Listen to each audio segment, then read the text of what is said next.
Can you be good without God? Let's find out. Absolutely astounding. There you have it. Undeniable proof that you can be good without believing in God. But wait, the question isn't, can you be good without believing in God? The question is, can you be good without God? See, here's the problem. If there is no God, what basis remains for objective good or bad, right or wrong?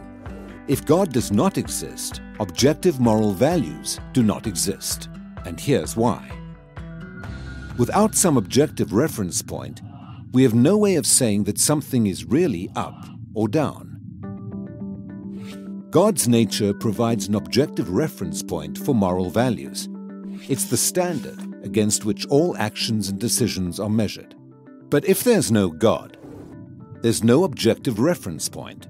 All we're left with is one person's viewpoint, which is no more valid than anyone else's viewpoint. This kind of morality is subjective, not objective. It's like a preference for strawberry ice cream. The preference is in the subject, not the object. So it doesn't apply to other people. In the same way, subjective morality applies only to the subject. It's not valid or binding for anyone else. So, in a world without God, there can be no evil and no good, nothing but blind, pitiless indifference. God has expressed His moral nature to us as commands. These provide the basis for moral duties. For example, God's essential attribute of love is expressed in His command to love your neighbor as yourself. This command provides a foundation upon which we can affirm the objective goodness of generosity, self-sacrifice, and equality. And we can condemn as objectively evil greed, abuse, and discrimination. This raises a problem.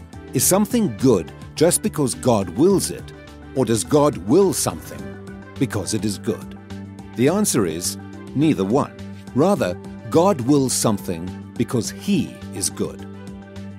God is the standard of moral values, just as a live musical performance is the standard for a high-fidelity recording. Without your love. The more a recording sounds like the original, the better it is. Likewise, the more closely a moral action conforms to God's nature, the better it is. But if atheism is true, there is no ultimate standard. So there can be no moral obligations or duties. Who or what lays such duties upon us? No one.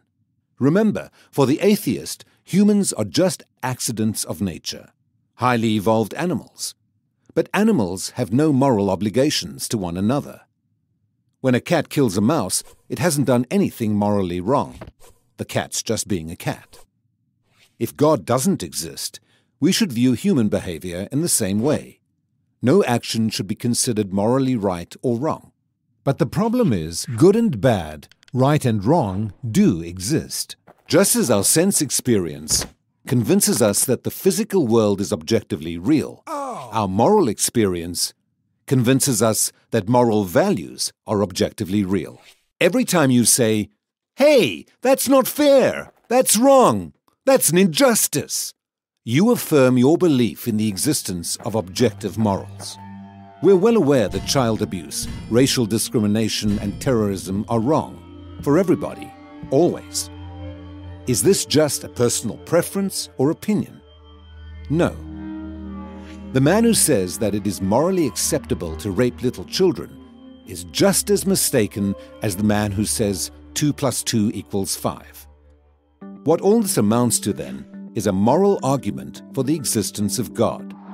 If God does not exist, objective moral values and duties do not exist. But objective moral values and duties do exist. Therefore, God exists.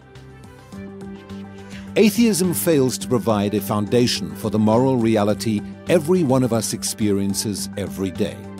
In fact, the existence of objective morality points us directly to the existence of God.